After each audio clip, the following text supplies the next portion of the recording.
it's like to lose. Feel so desperately that you're right, yet to fail nonetheless.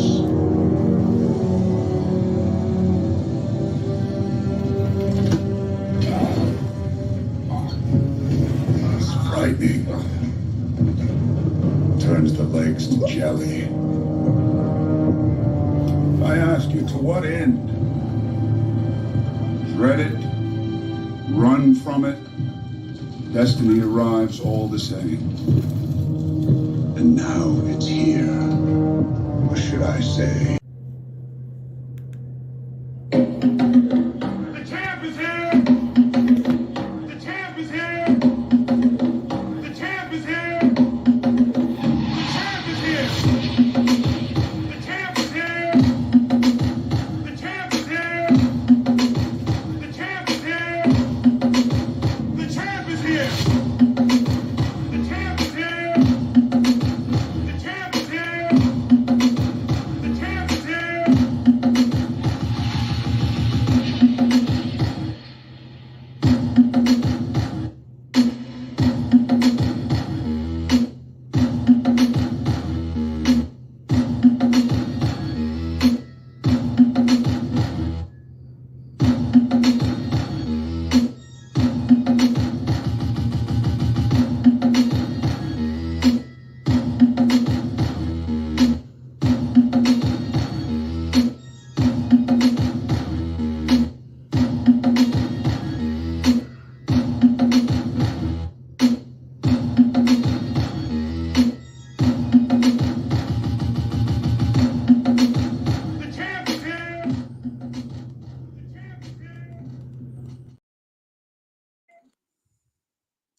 It's your boy, the Venezuela, the People's Champ, back with another live stream. January 27th, 2024. Hope everybody's doing well. Hope everybody's doing well. Shalom, Israel. Shalom, Negroes. Shalom, Black folk. How y'all doing? How are y'all doing? We're going to talk some ish. We are going to talk some ish here on the People's Podcast. We're also simulcasting live on Facebook, Van Johnson. We're also simulcasting live on Facebook, V Speaks. However you got here, welcome. Hit the like button on your way in. Hit that subscribe button and smash that bell. Subscribe, and share. Help us keep this independent Black thought going. Don't be selfish. Don't keep it to yourself. Spread the love out here in these streets. Speaking of these YouTube streets, there are plenty of places to be out here. You don't want to be here? Don't be here. Move around. Move around. Shout out to Love Dorsey. If you're going to be here, mind your manners. Mind your manners. Check in. Let us know you are here. Don't be hate watching and ghost watching and all that nonsense. It's the People Channel, man. We do this for y'all. We do this for y'all. For the millions and millions, we do this for y'all. Spread that love. Oh, man, it's a rainy day here in the QC, but it's warm, so I will take it. I will take it. Let's check the comments. We got early comments. Of course, Amanaz is in the house. She says, hey, y'all. Well, her signature. Hey, y'all. She is in the house. Make sure you subscribe to her channel. Got some good content going on over there. Oh, man. Foolishness. That's tonight's topic. That is tonight's topic, the foolishness. It's about 8 minutes left. We're approaching midnight here on the East Coast, Eastern Standard Time. We're about to cross over into Sunday, and I'm talking about foolishness. It always amazes me when I talk to people and people tell me they've checked out my live stream. Hey, I saw your live stream. I'm like, for real? Oh, okay. And somewhere along the way, we start talking. They thought something I said was about them. I'm like, wow, it it's it surprises me, but it doesn't. It's a little bit off topic, but it surprises me, but it doesn't. Early in my writing days, when I was sharing my poetry and my writings, I was always amazed when people would give me their interpretations of what I wrote and how it affected them or how they interpreted it, whatever. And I'm like, yeah, I hear your opinion, but I I wasn't thinking none of that when I wrote it. It's just always amazing to me where people's minds go with things. People think things are about them. And no matter how many times I've said on these streams over the decades that I usually don't respond to one person, I usually respond to an idea that I've heard multiple times. Usually three times triggers me to make a response. I've said this many, many times over the years.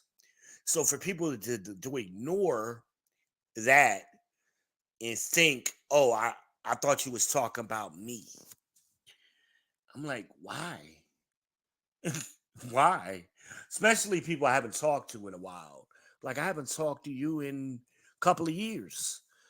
Why did you think what I was saying was about you? Always amazing how that happens. Always amazing. Equally amazing is when you tell people what you're thinking and they want to argue with you about your thoughts or what you really mean. I said what I meant. I'm saying what I mean. Oh, that's just what you think. Uh, yeah. What else would it be? I've given thought to what I'm saying. I didn't just, it just didn't pop in my head just now, and I say it. I've actually thought about what I'm saying before I said it, which is why I'm saying it. I've processed it. I've analyzed it. I've researched it. I've come to a conclusion. Here is what I think. And people want to argue with you. That's foolishness. That's foolishness. Usually what it is they're having struggles within themselves and they haven't done the work within themselves to come to a conclusion. Some people are unable to come to conclusions. They just got ideas that they haven't processed fully, rambling around in their brains. Well, that's good for you. That doesn't mean other people work that way. I like vanilla ice cream with rainbow sprinkles. Why? Because I've concluded that's my favorite. It's not an accident when I go into a place and order rainbow sprinkles on my vanilla ice cream. It's not an accident. It's not something I'm trying out for the first time. I've concluded over a lifetime, 47 damn years, this is my preferred ice cream. I love the people who say, oh, well, you should try other things. I have. What makes you think I didn't? Do you think rainbow vanilla ice cream with rainbow sprinkles is the first and only ice cream I've ever had in my lifetime? Is that what you think? I'm like, really? Some people I just don't understand their thought process. But if somebody tells me, we're out somewhere and you order a drink, I order my drink, I don't question what you ordered. I just don't. I assume, based on your life experience, you know what you want to drink. You've had other drinks some point in your lifetime, and you've decided of the variety of drinks this restaurant sells, you want this one. I I I don't even think in my mind, oh, they don't know what they're talking about. They don't know what they're talking about.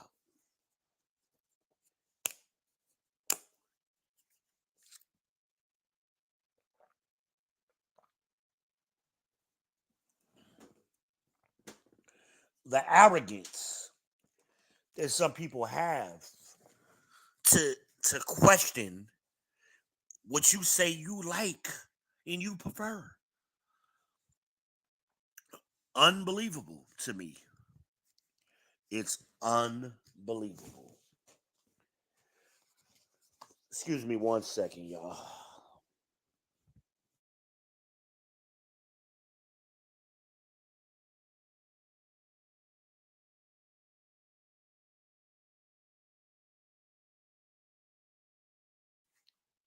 I had to clear out my nasal passage.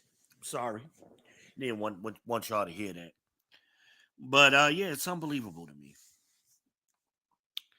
I put that in the foolishness category. I believe people need to spend more time examining themselves instead of trying to examine other people.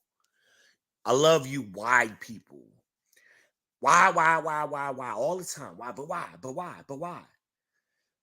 But why don't y'all ever ask yourselves why? Why do you do the things that you do? Why? Since you always asking everybody else why and why it's so important to you, why don't you apply it to yourself? Hmm. And I guess you think that's air you're breathing. I guess you think that's air you're breathing. But doing that, I'm gonna tell you're not gonna tell me all the time. It's just ridiculous about things you have no expertise in. You have no time in game, time on job. Kind of goes back to my last stream, right? Too many chiefs, not enough Indians. Leaders are born, people. Leaders are born. A lot of y'all don't understand that because you've never been a leader. Leaders are born, they're not made. They're born and they develop over time. You see this, a group of young boys playing in the neighborhood.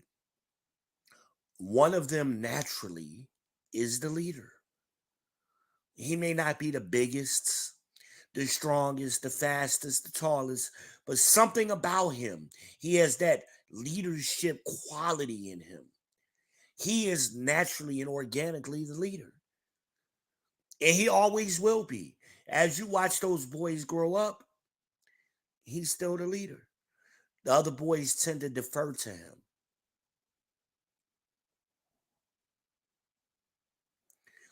Nobody made him that way. He was just born that way. He and I probably need to do a separate stream on that topic.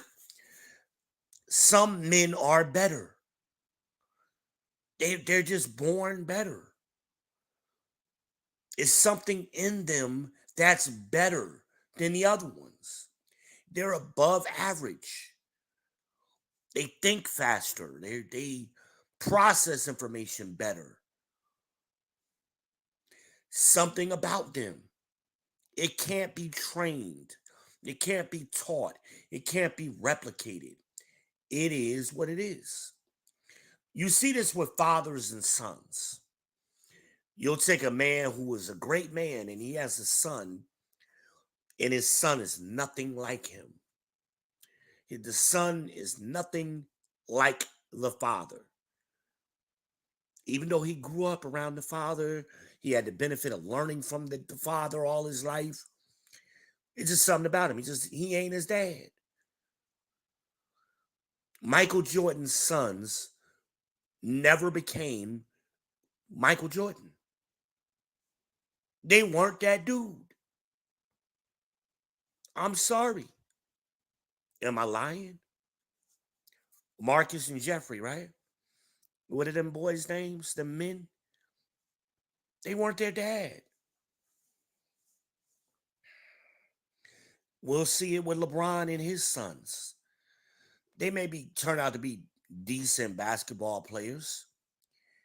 Neither one of them will be LeBron. It's a rare thing when you see a great man and his son exceeds him. You might see a good man and then his son becomes great. Take Steph Curry, for example. Steph Curry has far exceeded his father, Del Curry. Now, Del Curry was a good ball player, but he wasn't that dude. He was a solid ball player. Steph Curry became that dude. His other son didn't become that dude. Seth didn't become that dude that Steph became. It's just, it happens genetically. It's just something in Steph. He had that greatness gene. Something in Michael Jordan. He had that greatness gene.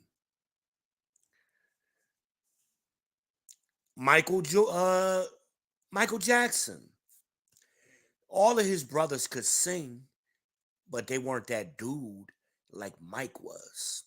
And Mike was that dude at an early age. At an early age, he became who he is. He was always that person. He was great. He was above average as a kid. All men aren't created equal.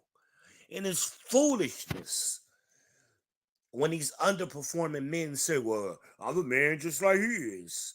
Because that's the sign they're not the alpha that you think they are. They're not the leader or teacher you think they are. They're not that guy.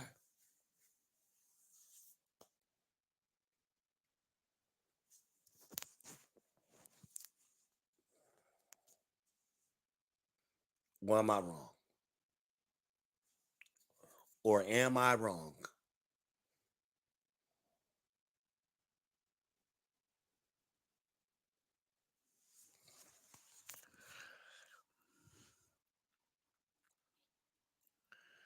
We got to start being honest about this thing.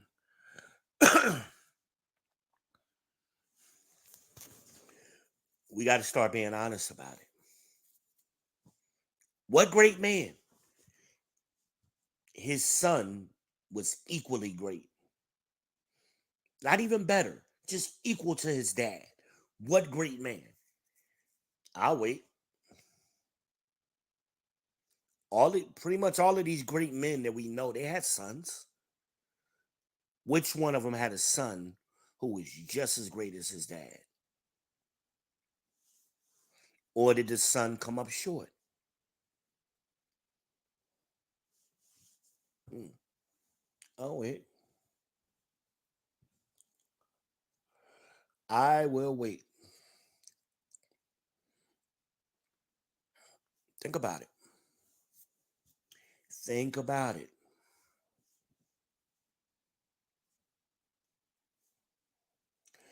If fathers who have great sons, they tend to resent their sons because their sons are better than them. And it becomes obvious at an early age. And some fathers can't handle it. My son has surpassed me at every level already. He's 15 years old. That's how father look at his son as 15, and already at 15, his son is better than him. Now, some fathers try to live vicariously through their sons. You see this at a basketball game in high school that the dad is in the stands screaming at his son. Usually that dad wasn't worth a damn in basketball or football.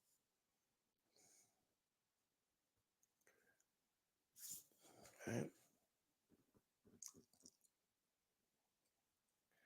Now you'll see two brothers where, and that's competition. A brother will be just as good as his older brother, or exceed his brother, because that's from competition, and some of that is just natural selection, where um, the younger brother has competed all his life against his older brother, and the older brother was better for the sheer fact that he was older, he was stronger, he was faster. But then there comes a time where the younger brother catches up and then surpasses the older brother. You see that a lot. You see that. And you also see the opposite, where the older brother was the better athlete. The younger brother was a good athlete, but he didn't have that greatness gene like his brother had. So he never could catch up with his older brother. But it happens from time to time. Usually the younger brother gets better, especially if they're close in age, to compete against each other one on one. Usually the younger brother benefits from it. Usually. Shannon Sharp and Sterling, right? Most people don't know who Sterling is, but we know who Shannon is, kind of thing, right? Sometimes the dad's shadow or the older brother's shadow is just too big for the younger to to step out of that shadow. They don't have that greatness gene to surpass the older. That happens too.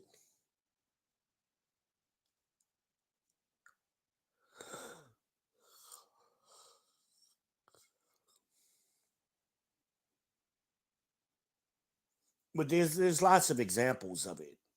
When you look at brothers and you look at sons and fathers, um, you see that the younger brother will be better, and then the older brother is just kind of hanging around. He's good, but he ain't great like his younger brother. Eddie Murphy, Charlie Murphy. Charlie Murphy was funny, but he ain't no Eddie. Eddie was great, right?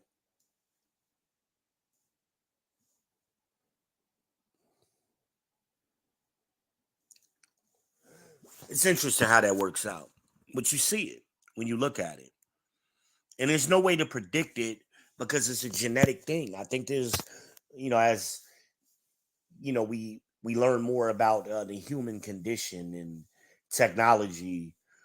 At some point in the future, they may discover the great gene. Everybody don't have it, but you see it with boys. I mean, again, with a group of boys, you really see it. That boy just has that leadership gene or that great gene at an early age. And the older brothers never catch up with the younger brother.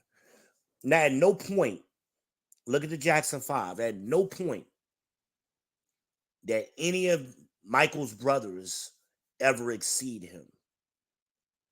He was the best that family had to offer. Period. Period. By far. And you see that in families of successful people, the DeBarges, right? We know who Chico DeBarge is, but El DeBarge was there too, right? But we really remember Chico. In the heat of the rhythm of the night, all that shit. That was Chico, right? That was Chico, not El.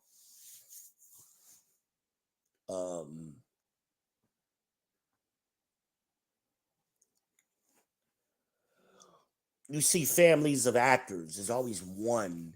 They're all good actors, but there's always that one in the family that you remember more than the others. You know?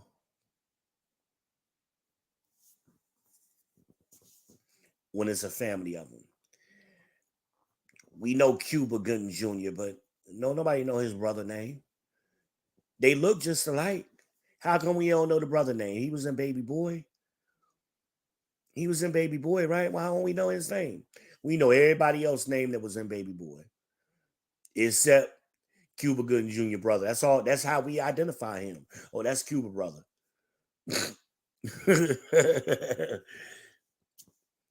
Right? Chris Rock and Tony Rock. Oh, ain't nobody bought no Tony Rock tickets. You ain't never went to see Tony Rock perform. Probably nobody outside of New York City know who Tony Rock is.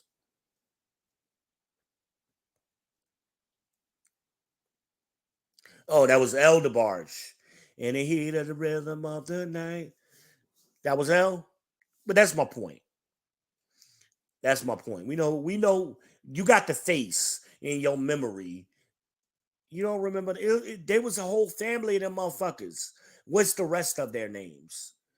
I can't remember nobody but El and Chico. It was a bunch of them. Pretty motherfuckers.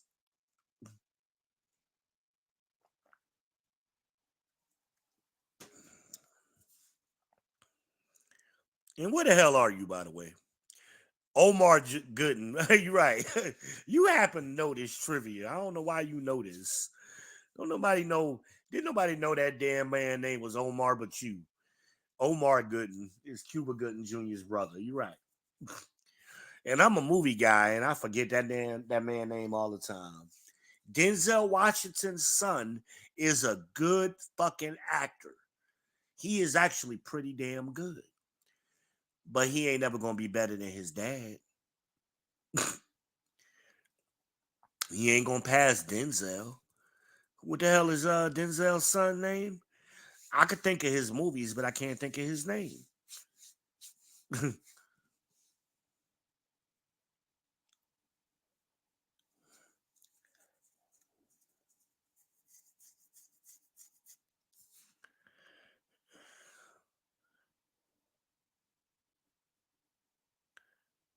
Amina says she's at the hospital.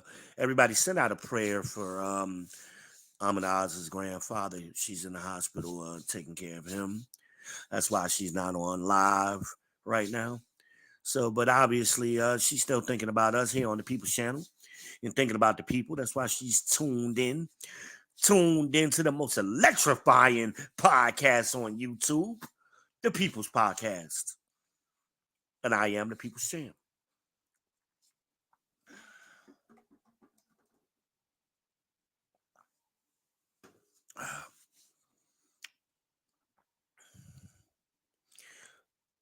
John David, that's Denzel's. So it's John David Washington.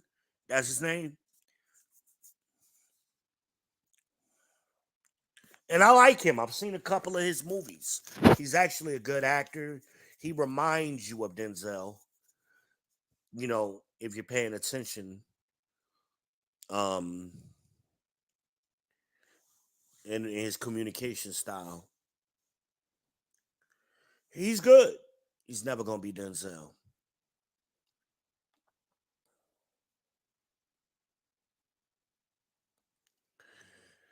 John David.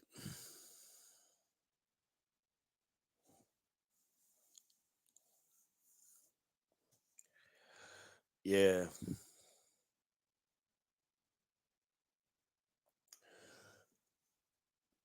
I actually had a pretty good day today, y'all. Got a unexpected call today. I was glad I got that call. Trying to resolve some shit. So we'll see what happens from it. But it made my day. I actually been in good spirits ever since I had that call. So we'll see. We'll see what happens.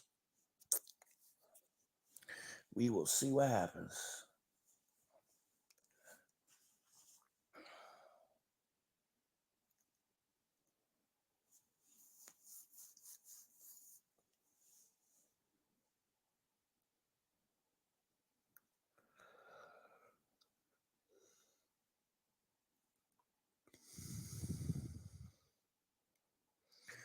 Yeah.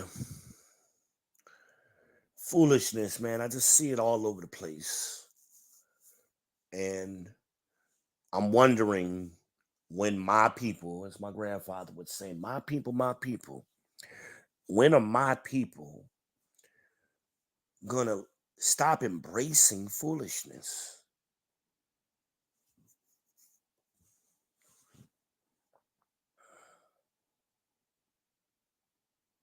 It's unbelievable. We revel in it. And it kind of goes to what I say all the time. And the lie is never questioned, but the truth always is questioned. We don't embrace truth. We don't embrace facts. We embrace foolishness and lies and the easy way, the short path. And where has that gotten us? Nowhere. Absolutely nowhere. I even listen to parents talk. Oh, my kid is so smart. Uh, they all say this. Y'all all say this shit about your kids. No, the problem is you are so stupid and your child is a little bit smarter than you. So you just think they're smart. These kids are smart. They're not measuring up. They're not taking advantage of the technology that they have. They've fallen behind when you compare them to other groups of children. They're behind. I was listening to a podcast earlier, and a girl called in and bragging about her daughter being up late at night playing Roblox. She's 9 years old. And yeah, she learning coding and this and that and blah blah. And the host of the show, I forget the name of the show, I just subscribed to it. He pointed out what I heard. No, these kids play Roblox. That's nothing new. And he went back to MySpace. I remember there was programming language on MySpace that kids embraced way back when. Ain't none of them become millionaires or successful because of coding that they learned on MySpace. Roblox is a fucking video game. That's it. That's all it is. All of these kids play Roblox. But parents, they think it's something new, and same thing our parents did in the 90s. Do something with computers. Just go do something with a computer. And you're gonna be rich and you're gonna be successful. How did that work out?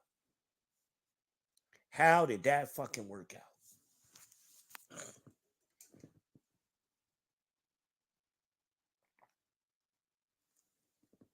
I'll wait.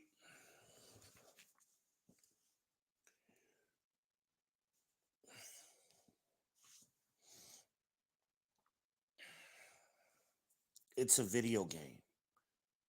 That's all it is. If you want to help your kids, parents, and most of y'all haven't been parents for any length of time yet, so you lie to yourselves and tell yourselves you're a great parent. You're not. I got 24 years of experience being a parent. So I think I'm qualified to speak on this shit. Frankly, you don't know what kind of parent you are yet. You're not going to even come close to understanding until your kids grow up. And if you only got one kid, you have nothing to measure your success by. So what? Your kid goes out here and gets a fucking job one day. That means you're successful? That means you were a good parent? No. That's what your kid is supposed to do.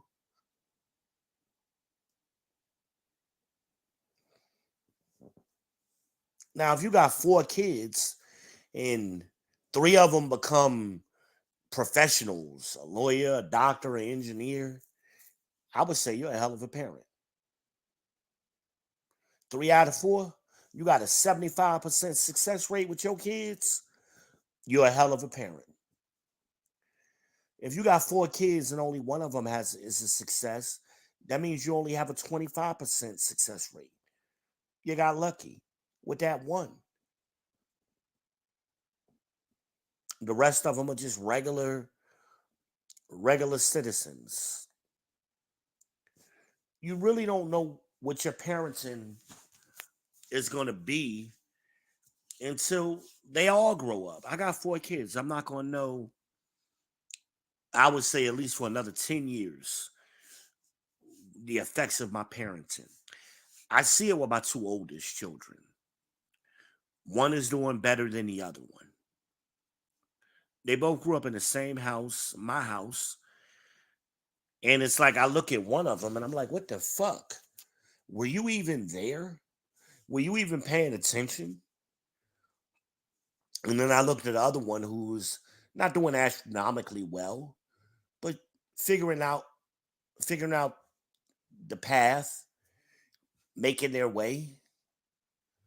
And I could see, and even in the conversations I've had with that child, some of my parenting is showing. Oh, they'll go out, Dad, I remember when you said this, or Dad, I remember when you taught this. You taught us this. Or I don't even know why my brother does this thing. Or I don't know why my sister does this thing. Were they even there with us? I'm like, wow. That's amazing to me. You know, when I look at my parents, my mother's group, there were 4 of them, right? Well, 5 of them actually. 4 daughters and a son. Nobody is really astronomically more successful than the others. And then there's that one fuck up. And there's that one fuck up in the family. And I look at the fuck up and I'm like, why you? Why are you always the fuck up?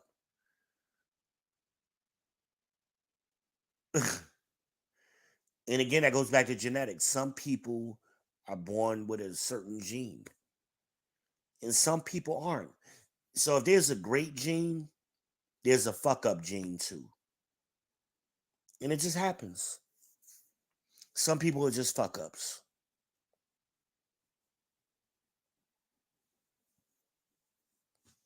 It is what it is.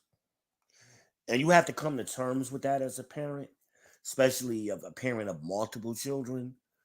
One of your kids more than likely is going to be a fuck up. They're going to fall behind the other kids, irregardless of age, irregardless of sex.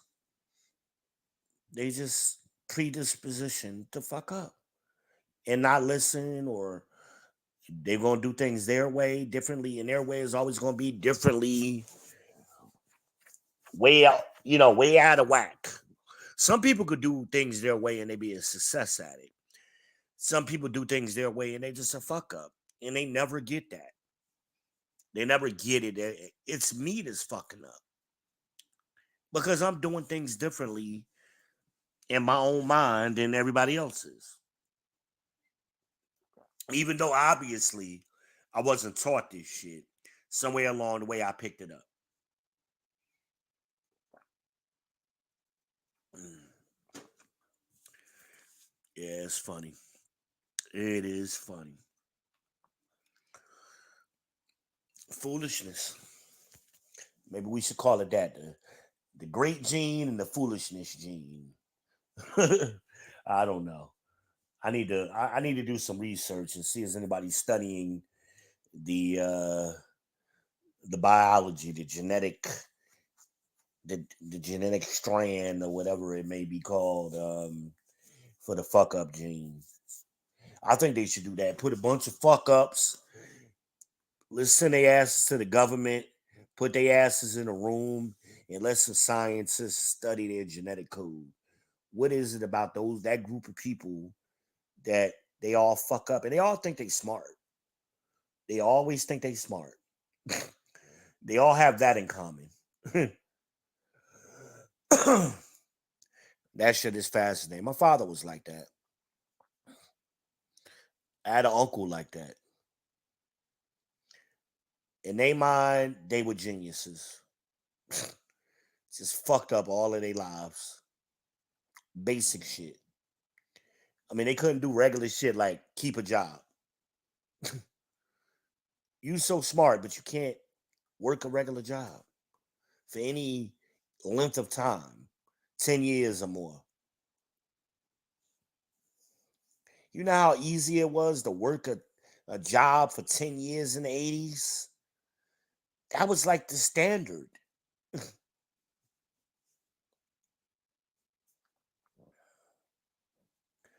Unbelievable. Unbelievable is all I can say about that. But maybe it's just me. God damn it! You can't make this shit up!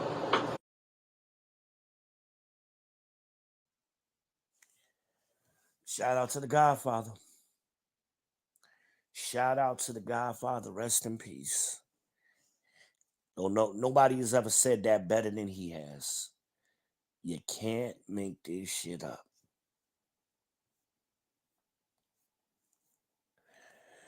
Where's everybody at tonight, man? I know it's raining here and it's snow on the ground in other places and raining on the Northeast, I believe. Where the hell is everybody at? What y'all doing on Saturday night, midnight? I'm trying to pull some titties out and y'all acting shy tonight. Where them titties at? Harmonize is on here. Y'all pull titties out for her, but y'all ain't gonna do it for me. Fuck y'all then. I want to see titties too. Harmonize ain't the only one that like titties. Y'all be stingy with me, and I'm the nasty boy, and y'all be stingy and shy with me. No, V, it ain't even like that, V. You just take it too far. Yeah, whatever. Whatever. Lead attorney get on here and talk about areolas all fucking night. He'll do a damn 2-hour show about areolas. Y'all be sending them cash apps and every damn thing. Shout out to the lead attorney. Shout out to the lead attorney. He did a show on Kevin Hart and Natasha K drama. I say the more time goes on, and it just proves that money doesn't make you smart. All of these guys with money and how they just constantly get caught up in these situations, that shit is fascinating to me. It's fascinating. I mean, unbelievable. I don't know. These girls, like I said, man, with the Casey girl came out against Puffy, she opened the door legally that a lot of black women are seeing, and they're taking advantage of that space where you could break an NDA or a prenuptial agreement with these lawsuits. Because they just put everything in the lawsuit and they're breaking the agreements. And ain't no consequences for it as of yet. That shit is fascinating. Let me get some money. I'm gonna make somebody sign an NDA. You're gonna have to sign that shit in front of a damn therapist, front of a damn psychologist, and you're gonna have to get that shit notarized. Ain't gonna be, oh, I'm signing this shit under duress. No, you're gonna be right in front of your doctor and your therapist signing that shit. No, I am. You're gonna have to sign off. I am not under duress. I am in my sound mind and body. Just like you got to do on a will. I am in my sound mind and body.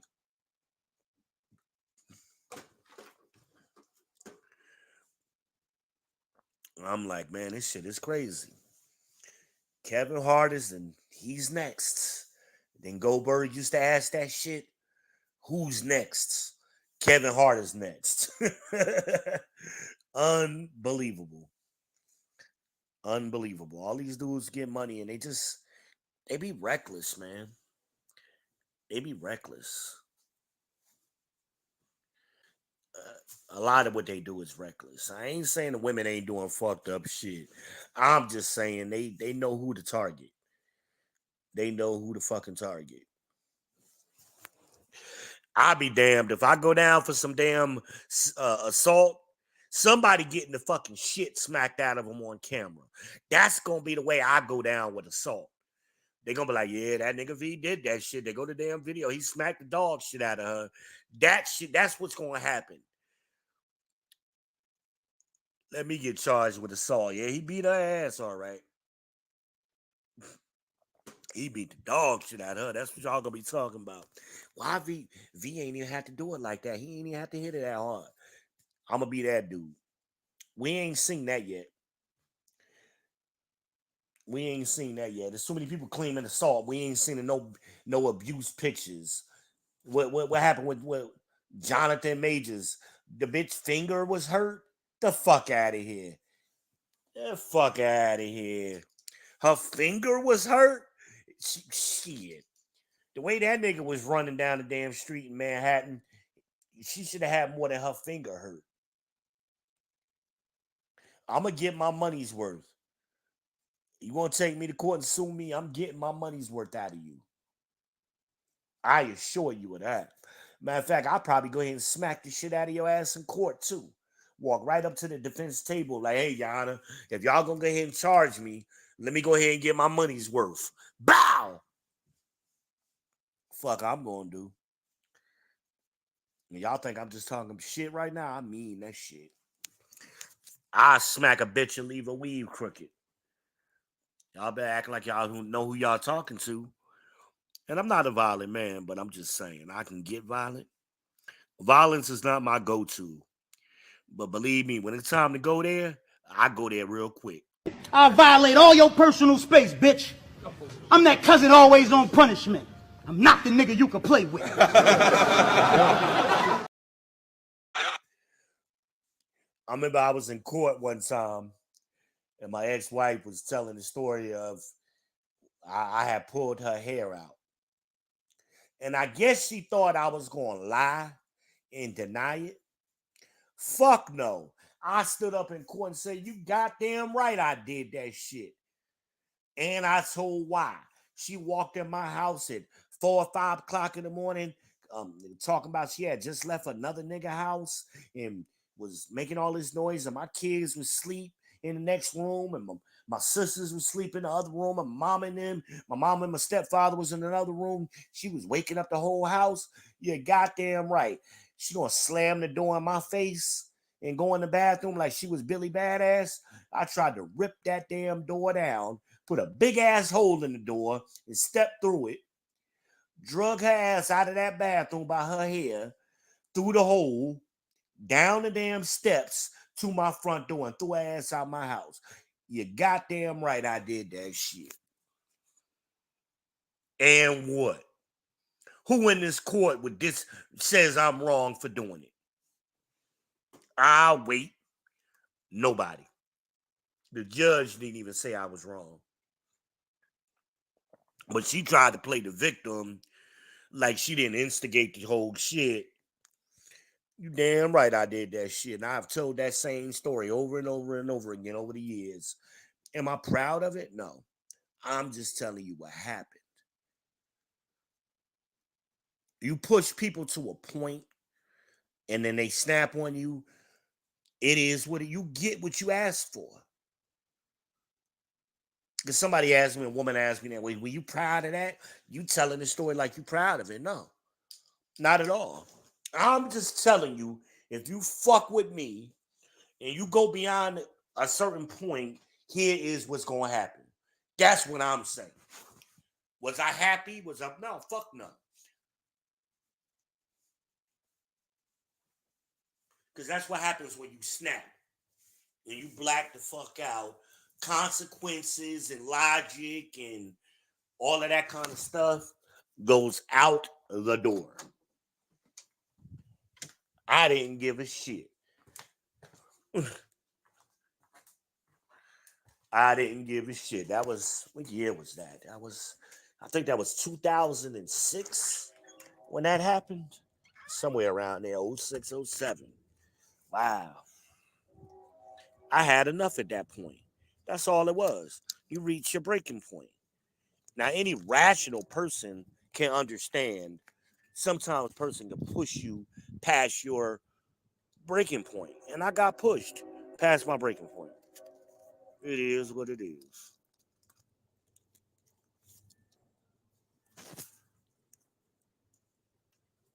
It is what it is.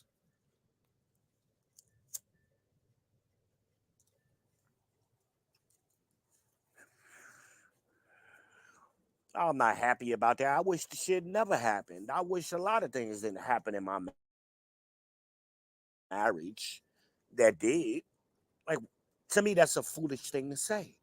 Oh, you think you're bad? No, I didn't think nothing. It wasn't even about that. She pushed me past my breaking point. It was so much shit that led up to that point. And it was straw. And that was the reaction. That's all I'm telling you.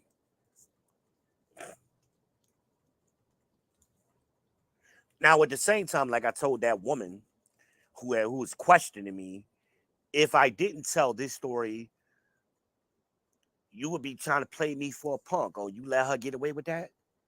So you can't have it both ways. You want to tell, if a man don't do nothing, you want to try to, what is the word? Emasculate him for not taking action. And then when he does take action, you want to try to shame him for whatever action he took too at the same time. Can't have it both ways, and that bullshit don't work on me. I'm sorry. I'm sorry. True story. That's all I'm telling. It's true stories.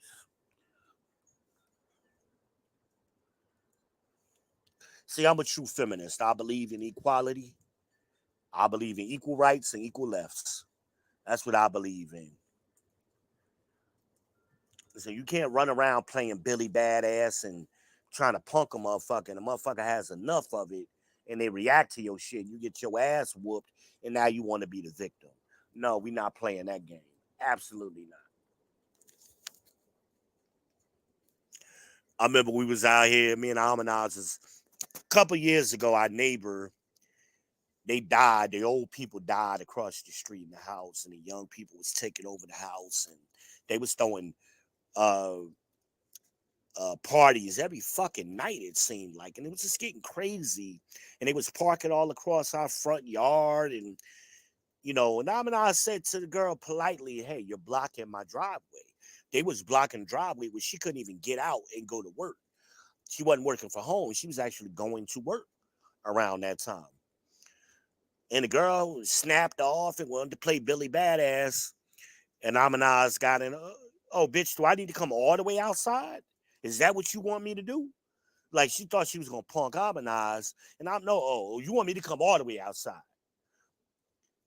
Now, all of a sudden, I've been outside the whole time. I'm standing damn near by the car in the driveway. Now, all of a sudden, the chick wanted to try to explain to me, well, our relative died and we're grieving. And I'm like, honestly, I don't give a fuck what you do. Like, you had the reasonable person that you over there beefing with, which is Amanaz. She beefing with Amanaz. She the reasonable one in the family. I'm the crazy one. I don't give a fuck about what you got to say.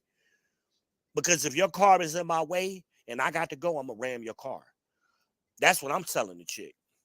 And about 10 seconds after that, they had been fucking with some dude from down the street. And the dude, they was, I guess, talking shit to him on Facebook. This nigga came down here in some flip-flops, had a pistol in his hand. Because he wasn't about that shit talking. Whatever shit they was talking, he was coming down here to handle it. And that's what led to the end of that shit. And that shit was funny to me. I was outside the whole time. That shit was funny.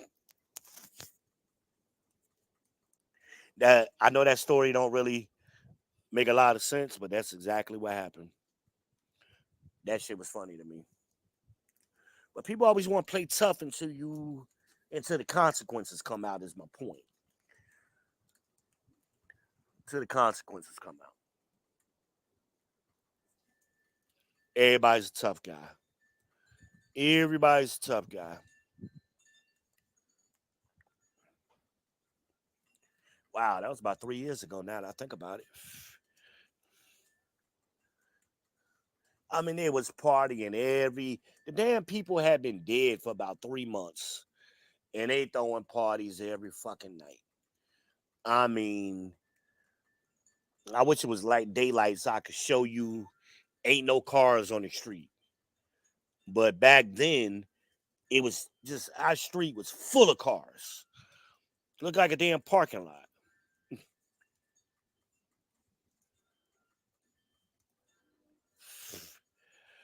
Unbelievable. Foolishness.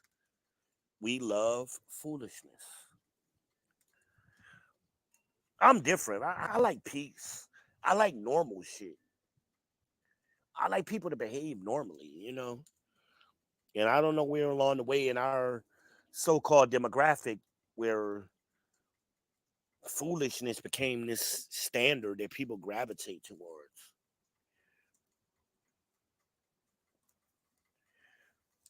I don't know where that happened, man.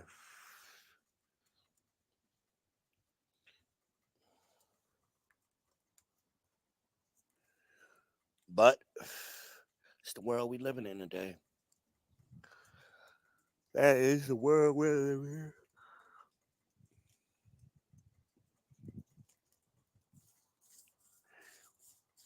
I be having topics in my head all day long. I got to get back to start taking notes. I used to take notes when I come up with these topics in different talking points. I wanted to make sure I hit when I did my live streams. I've kind of gotten lazy in recent times. I got to get back to because then when I get off the damn thing, damn, I meant to say this or I meant to say that, you know. Yeah. A lot of you parents, you aren't good students, and you never were. You were average students at best, C students. Now you got kids. And first of all, in school today, they've lowered the bar. They've lowered the bar. So what an A student is and a B student is not the same as what an A and B student was when I was a kid. They've lowered the bar. Hell, you damn near can graduate just by showing up every day. It don't matter what you make on the test. That's what education system has become. Participation trophies. Yeah. I don't know. I don't know. So parents are bragging about your, and I find this funny too. Everybody claim their kids so smart. My smartest child is Brooklyn. Brooklyn is my smartest child. Brooklyn is a friggin' genius. And I remember going to school and her and the little Chinese girl and the little Muslim girl was always the ones getting all the awards every award ceremony. But I talk to these parents, and all of these parents claim that their kids are so smart. Then why they ain't getting no awards? Why they ain't getting none?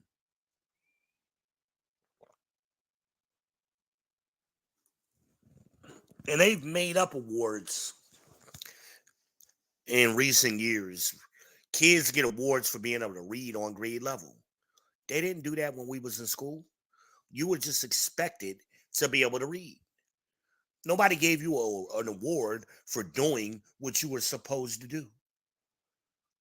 You only got an award when you did better than you were supposed to do. You were exceptional. Now they got awards for everything. You got an almost perfect attendance award. What the fuck is that? You was almost here every day, so we gonna give you an award. You ate lunch every day, we gonna give you an award. They got awards for every damn thing. And I be fascinated when there are kids who never get no awards. They ain't even getting a perfect attendance award. None. They get no awards. That shit is fascinating to me. Foolishness. Foolishness. But I guess I'm the only one that sees this. I'm the only one that think this shit ain't is normal. Is not normal. Y'all normalized foolishness and mediocrity. Unbelievable. Y'all still with me, or am I just rambling? Somebody give me a thumb. Let's get a thumbs up in the chat if you watching me, no matter where you at. I'm gonna see it. Let me get a thumbs up. Let me see where y'all at. Harmonize is on YouTube. Where everybody else at? Get a thumbs up. Get a one in the chat if you still with me. Something. Talk to your boy. Talk to the champ.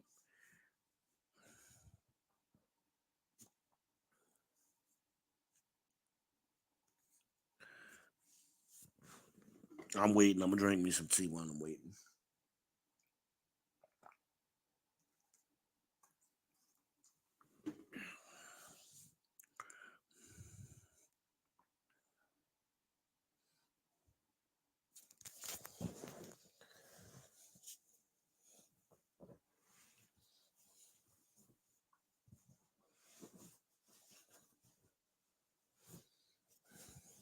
Everybody being shy.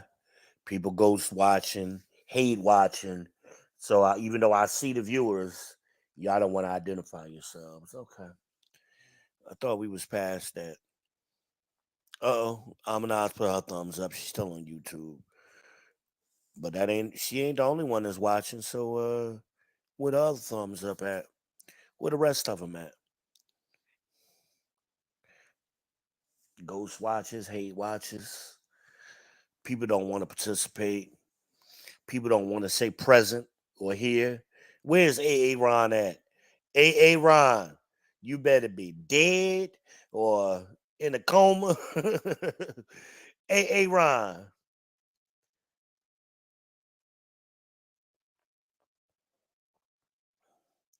Timothy, where you at, Timothy? I gotta start doing roll call.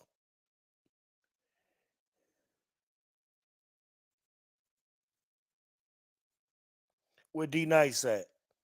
Where D Nice at? Huh? You mean Denise? Where D Nice at? Shout out to Key and Peel. Or is it Peel and Key? I'm gonna Key and Peel it. Where they at? I ain't seen them in a while. They still got a show. I gotta go looking for them. Them dudes is funny. Even though they stole Dave Chappelle's show, they were still good at it. They were still good at it. Hey, Ron, where you at?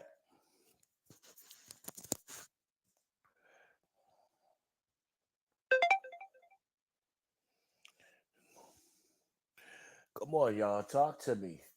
I was gonna drop the link, but man, y'all ain't talking, man. I know you ain't gonna come up. Do any comments, questions, whatever, smoke, whatever. And I love the people because I know they watch me, and I just listen to what they say, and I'll say it, especially some of these larger content creators with larger channels. I know they watch me because I'll say something, and sure enough, a week later they'll say the same thing. They'll try to phrase it a different way, but it'll be the same shit. I'm like, wow, didn't I just say that shit 2 streams ago? 2 streams ago, I just said that thing.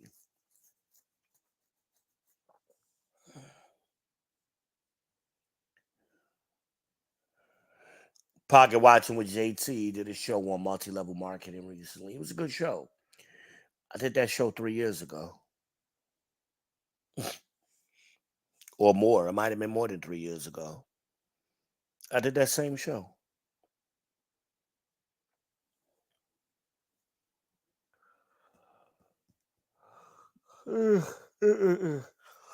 Unbelievable. But I'm not the champ.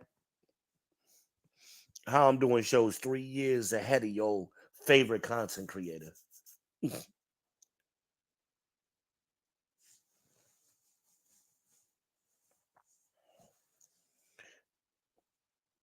3 years ahead of them. But a lot of people, they go into these panel shows because that's the fallback. And let's start some arguments so I can keep my subscribers engaged. They have nothing to talk about. They're running out of steam. Somebody told me originally, recently, not originally, but recently, somebody told me, it might have been Amina said, Obsidian show got shut down. I didn't know that. That's how little I pay attention. I guess he ain't never gonna build that studio that he been working on for 5 years. Right. We ain't never gonna see that. We ain't never gonna see it come to fruition. But he doing great things, and what the dude tried to tell me, DDS or whatever the fuck that nigga name was on Female Channel. Oh, he's doing great things. But he can't do the things he said he was gonna do for himself.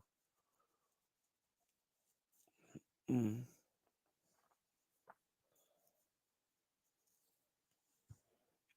Stop. Stop with the foolishness. Stop with the foolishness.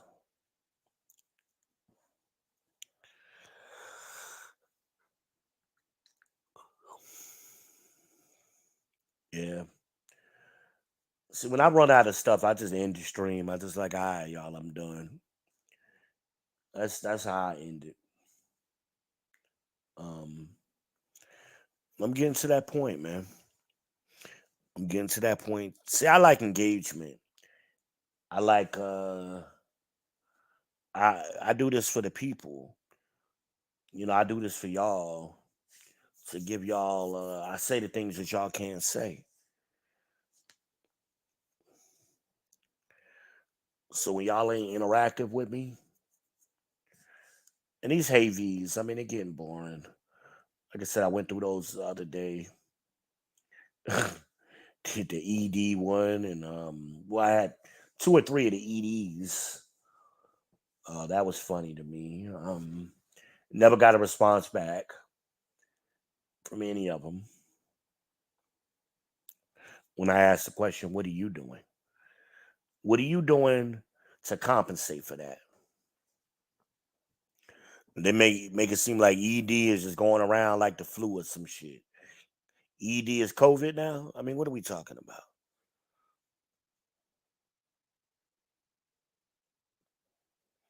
What are we talking about?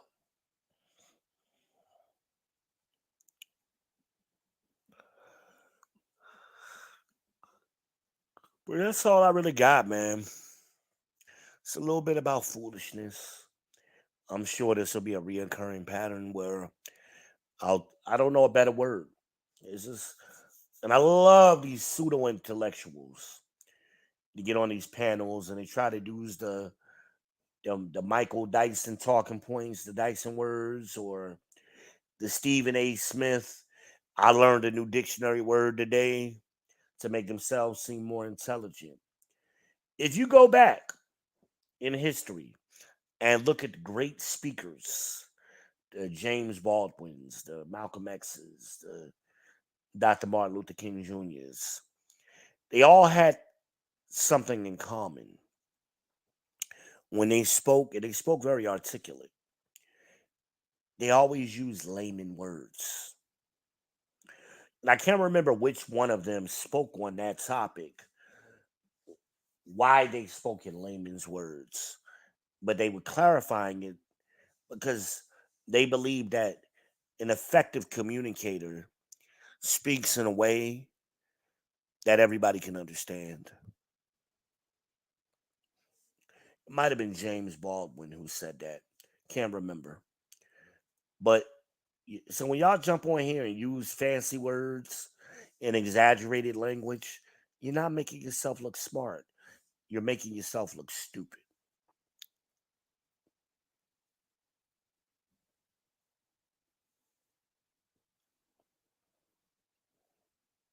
Well, ED has been around for quite some time.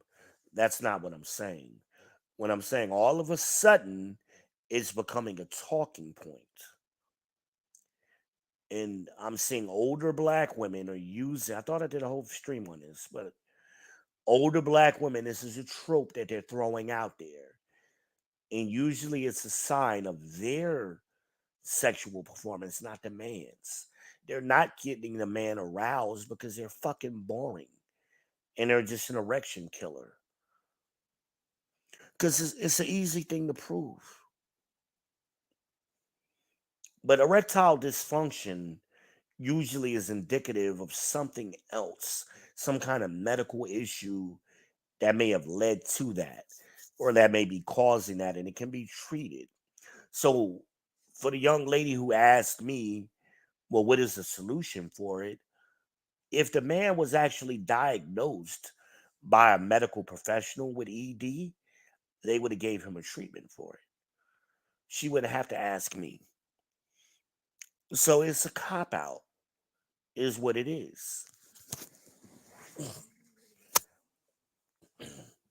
All of these young women who out here getting pregnant by these older men ain't, obviously the older men ain't got no ED. They sure enough getting these younger girls pregnant. It's only the older women that are complaining. Older black women all of a sudden. And again, like I pointed out in that stream, it goes, they like to look up WebMD topics, um, like narcissism, and they want to apply that to everybody. And then before narcissism, it was bipolar. But medical science says that less than 10% of black people actually seek um, mental health treatment. So where are all of these diagnoses coming from? And the number one diagnosis for black women is schizophrenia. How come that ain't we ain't talking about that? How come they never seem to mention that? But this other shit that ain't nobody diagnosed properly, it gets put out there in the ether. That I find interesting. They ain't bipolar, they just selfish as fuck. It all goes back to selfishness. You're not emotionally intelligent is another new word. No, they're selfishly emotional because only their emotions matter. When they talk about a man understanding emotions, They're not talking about a man understanding emotions in general. They're saying he don't understand my emotions. Well, most of the time you don't understand your own emotions. You're you're emotionally ignorant of your own shit. And you don't have no empathy because only your emotions matter. Never nobody else's emotions for people who are supposedly so emotionally intelligent. What they mean is my emotions, how I feel. And that word feel, I was listening to a podcast earlier today, men talking about, oh, I wanted to see how you feel about this. Who gives a fuck? Men don't talk like that. Men, I've never been around a group of men growing up and men talking about, well, I want to see how you feel about this. Never heard that growing up. Men ask each other, I want to know what you think of this. How do you rationalize this? How do you explain this? But how do you feel about it? Never. Unbelievable.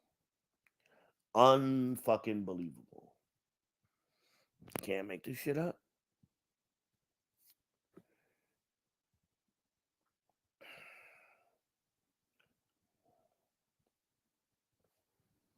And that's you.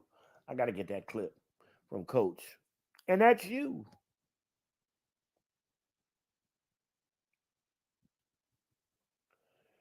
But what can I say? I'm just a guy on YouTube. That's it.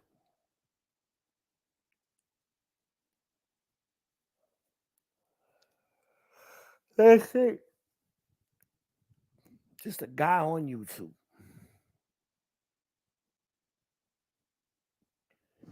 But I find it funny how these people get triggered by my appearance in chat rooms. So much so that they're on a panel and they're so concerned about what I say in a chat that they got to break what they're doing on a panel to address me. I find that funny. And it's only been happening recently. I mean, I've been doing this for years. I didn't remember that happening before. It's like recently, these new people who claim they don't want to acknowledge me, but they're so triggered by me.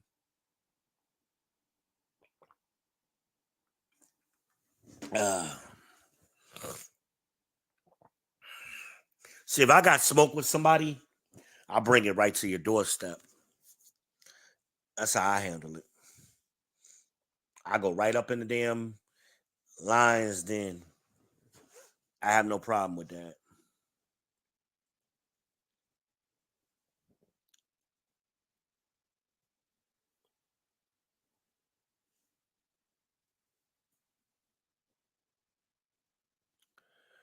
But can I say foolishness?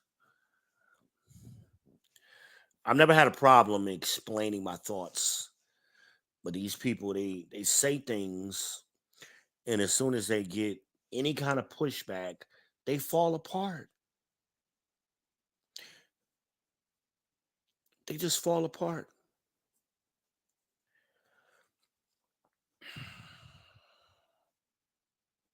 and throw tantrums. Grown men throwing tantrums is fucking foolishness and astounding to me. Astounding. I don't know.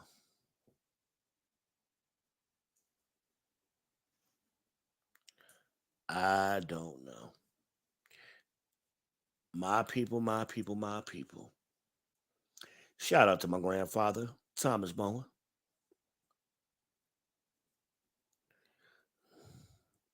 to the big T.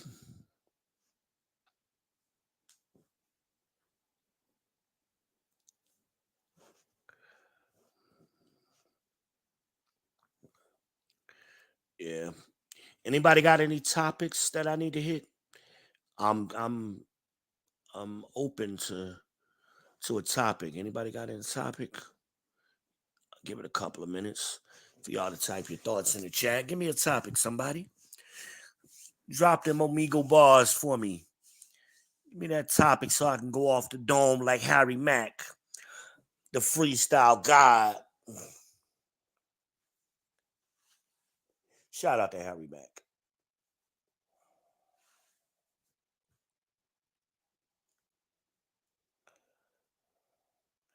I'm going to do what your favorite content creator won't do. I'm going to go right off the top of the head. Bring it. Give me a topic, y'all. And it ain't got to be nothing long and lengthy. Just drop one word. One word topic. And we're going to talk about it. I give you at least 10 minutes on any topic you drop. Show y'all what being a public speaker is really about. It's a gift and a curse. It's a gift and a curse.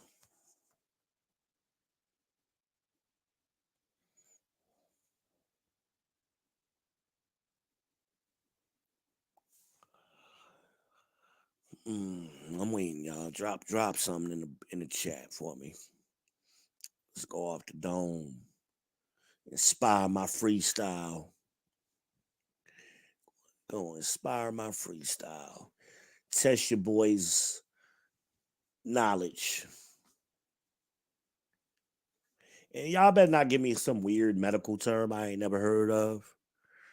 We not gonna play that game.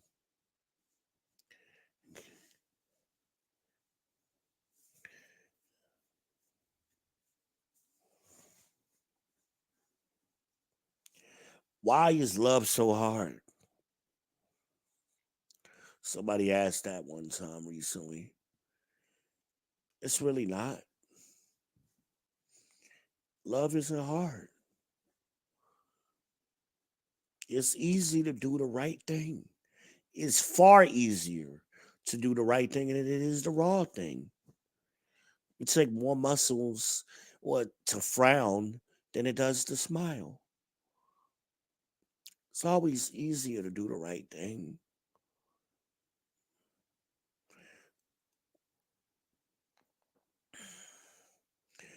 I remember having this argument with Imagine's friend, and taking out the trash was her big issue.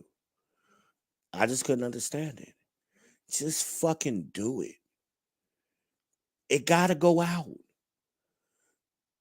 You making this harder by not taking it out and letting it pile up. Just take that shit out. If you gotta go outside 10 times a day, just do it. The fuck we talking about?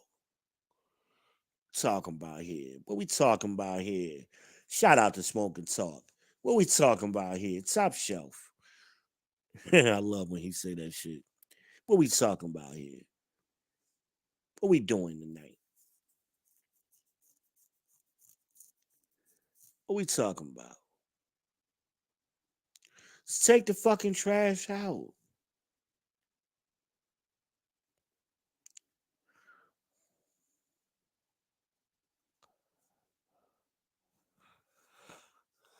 But we lie. We lie to ourselves and we lie to one another. That's where it becomes hard.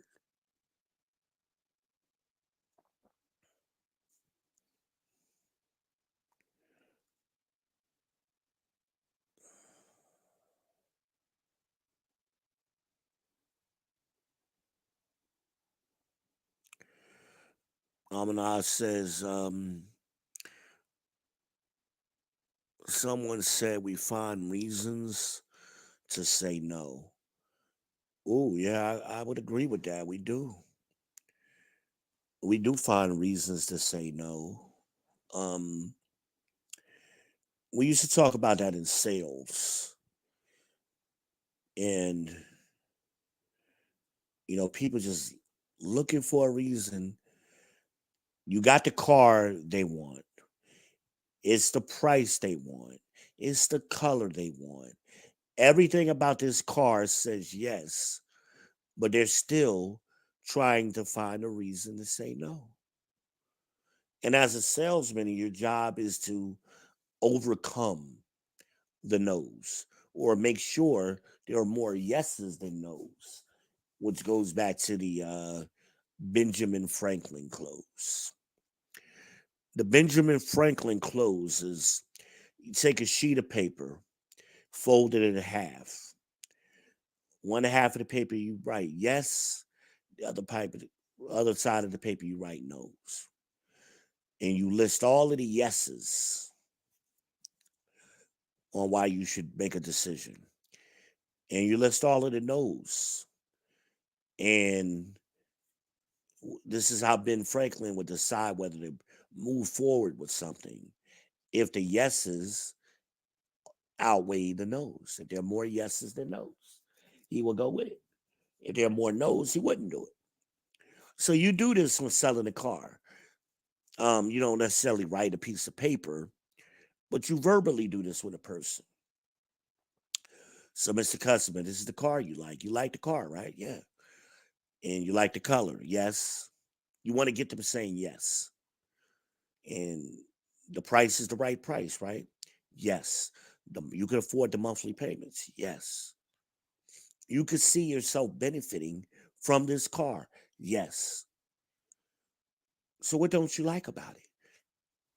And they'll say no, no. But you all each time they say a no, you come up with a yes to overcome the no. Right? And at some point, and this used to work at a time where men bought more cars than women. Men are typically more logical. This is an exercise in logic. Well, women don't buy things logically. So you just don't always work with women. Women will give you 1,000 yeses and 2 no's and still say, nah, I can't do it. Well, why? You gave me all of these reasons why you said yes to all of these things. And you only said no to a couple of things. And we overcame those. Why? Oh, I gotta go talk to my husband. Well, why did you even come here today without your husband? Like, you purposely came to the dealership to look at a car, to test drive it, to waste my time. And you're telling me you're not capable of making a decision? Let me ask you a question, ma'am. When you go to the grocery store and you buy $300 worth of groceries, do you call your husband and do you go over every single item that you put in the shopping cart with him? Of course not. Let's do business, ma'am.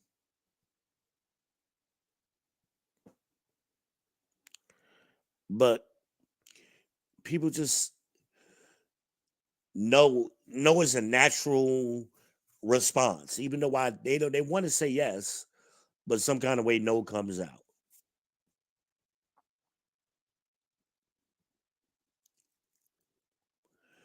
Why aren't you doing this thing? You're with this woman. This is the woman you want to be with. You like her. You're attractive. You're attracted to her. What is the problem?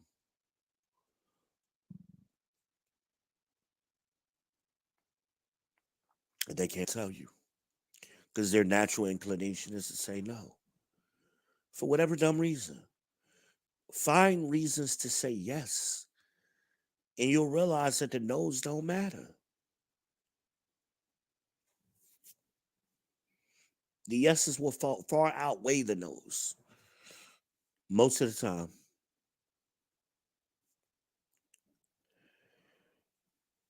People don't even be knowing why they say no. They just say no for just it's a reaction. It's a reflex almost.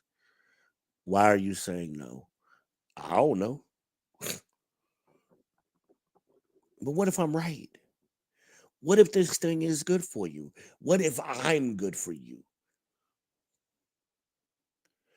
you're willing to risk that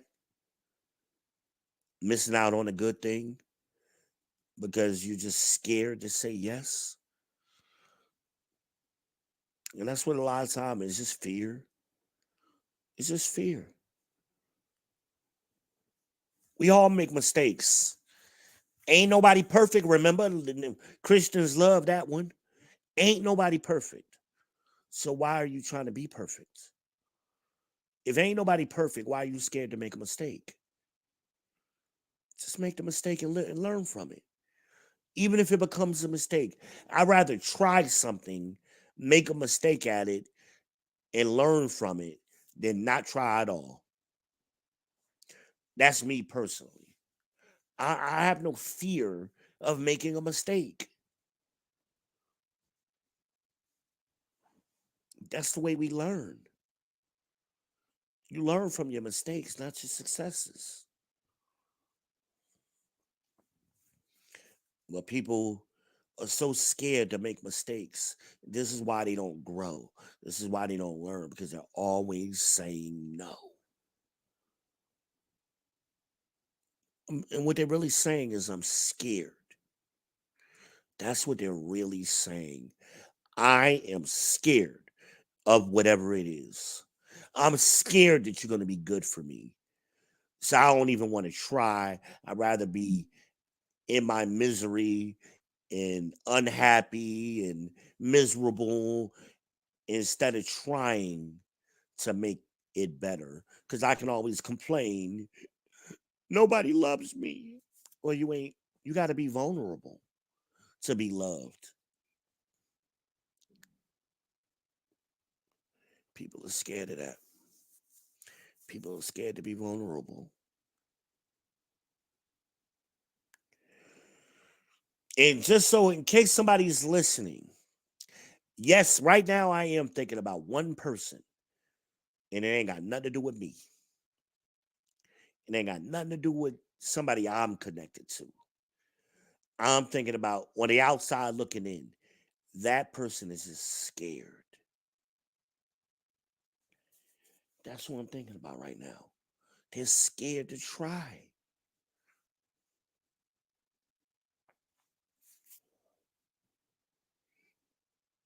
Scared to try. And I feel so sad. That's why my voice changed.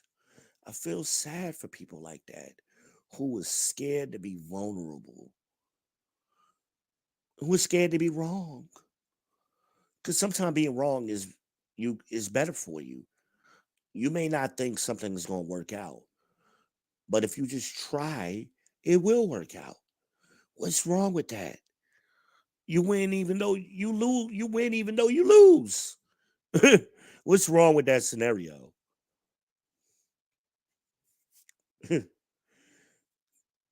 You go against what you were thinking to try it, and it works out to your benefit. Yeah, he really likes me.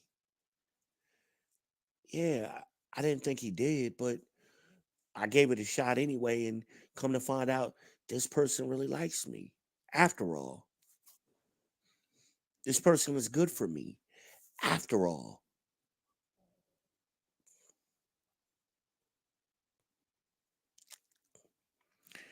well, that's your. I don't know if that was 10 minutes. In my mind, it was 10 minutes. It's my 10-minute freestyle. How did I do? How did I do on that freestyle right there, y'all? She gave me a topic. I freestyled. How did I do? I did it with my eyes closed, by the way. So wait a minute, let me open my eyes so I can see comments. I did that with my eyes closed. That's like shooting a free throw, not with your eyes closed. That's what I just did. It's mechanical. I'm a genius, man. I tell you, I'm like Dave Chappelle, man. I'm dope, y'all. I'm dope at this shit. Dave Chappelle said he be writing jokes backwards. Y'all don't even be seeing it coming. I be doing the same thing up here for y'all content creators. Y'all can't do this shit. Dope.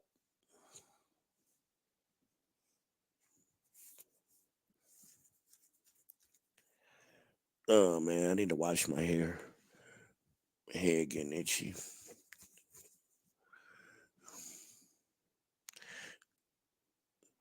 Usually on Sundays I wash my hair and oil my scalp, so it's Sunday now, so it's my head's letting me know it's that time, nigga. We need them herbs up in here. How'd I do? Did I respond to that comment effectively? Give me a hell yeah. Stone Cold. Give me a hell yeah.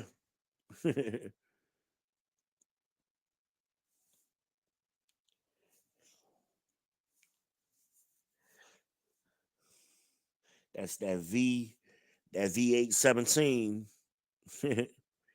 V817.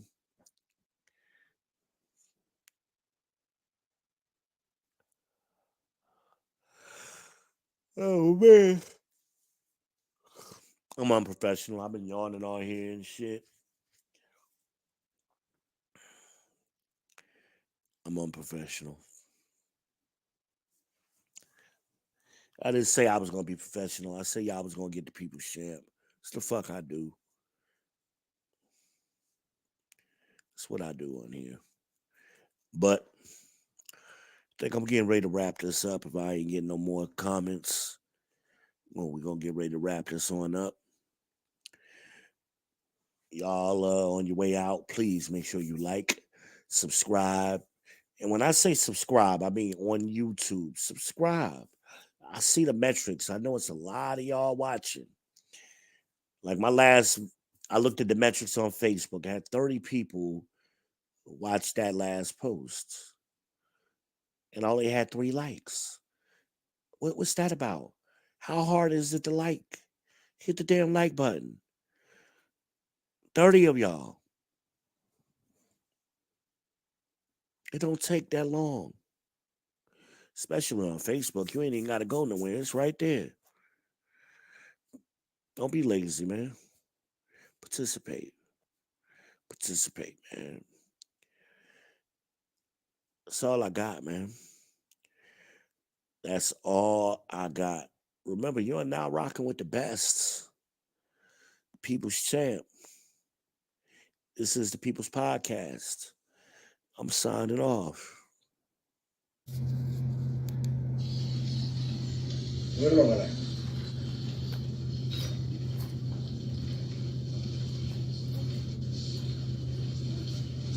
all a bunch of fucking assholes. You know why? You don't have the guts to be what you want to be. You need people like me.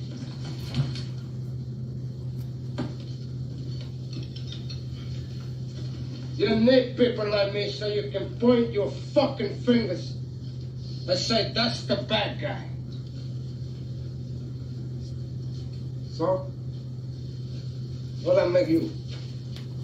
Good? You're not good. You just know how to hide, how to lie. Me, I don't have that problem. Me, I always tell the truth, even when I lie.